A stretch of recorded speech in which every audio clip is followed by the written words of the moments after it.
Na zeszłoroczny wynik największy wpływ miały przeładunki surowca, czyli ropy naftowej, do naszych największych odbiorców, czyli rafinerii Lotosu i Orlenu, jak również bardzo duże wzrosty na terminalu kontenerowym, na którym przeładowano 2,1 miliona TEU. 80% towarów przeładowanych w porcie w Gdańsku przeładowanych zostało w oparciu o te terminale głębokowodne, czyli zlokalizowane bezpośrednio na wodach Zatoki Gdańskiej. Mówię tutaj o terminalu DCT, o naftoporcie, o terminalu węglowym spółki Sea Invest, również o terminalu LPG należącym do spółki Gazpol. Wzrosty w przeładunkach przede wszystkim umacniają nasz port na mapie tych największych portów, nie tylko na Bałtyku, ale również w Unii Europejskiej. Awansujemy, jesteśmy już w pierwszej 20 największych portów. Docelowo chcemy być w pierwszej 10. Jesteśmy numerem 3, jeżeli chodzi o przeładunki ogółem na Morzu Bałtyckim, numer 1, jeżeli chodzi o przeładunki kontenerów. Zdecydowanie inwestycje, które realizujemy, przyczyniają się do tego, że te możliwości, które port daje operatorom, stają się coraz większe. Nasze tereny są coraz bardziej atrakcyjne, w związku z tym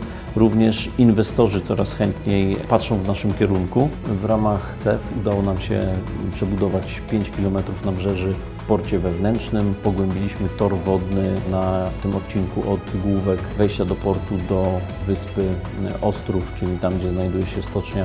Poza tym udało nam się zrealizować cały układ drogowo-kolejowy w tych bezpośrednim zapleczu do terminali głębokowodnych, czyli do terminali właśnie zarządzanych przez spółkę Sea Invest, do Gazpolu, do Pernu, czy właśnie do terminala DCT, gdzie wybudowaliśmy 2 dedykowane tory kolejowe, tak aby znowu osiągnąć ten efekt synergii, o którym tyle mówię, ponieważ terminal DCT równocześnie prowadził rozbudowę swojej bocznicy kolejowej z 4 do 7 torów. Wydłużył również te bocznice, tak aby mogły być ładowane pełne składy pociągów.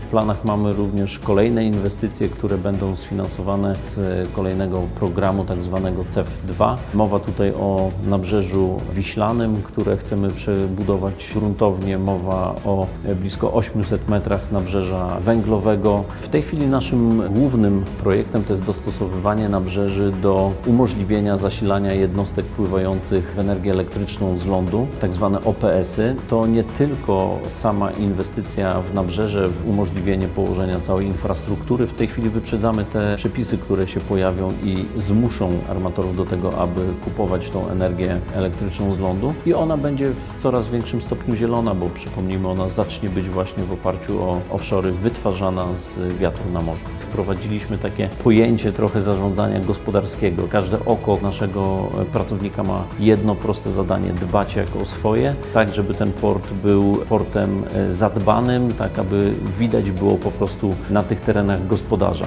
Za 15 lat chciałbym widzieć port taki, w którym terminal DCT kontenerowy będzie miał już przepustowość bliską 7 milionów TEU, taki, w którym będą odbywały się przeładunki LNG, taki, który będzie dysponował nowoczesnym nabrzeżem dla obsługi największych wycieczkowców, które pływają w tej chwili w naszym rejonie Morza Bałtyckiego. I przede wszystkim chciałbym widzieć zadowolonych operatorów, którzy mają poczucie, że port spełnia ich oczekiwania.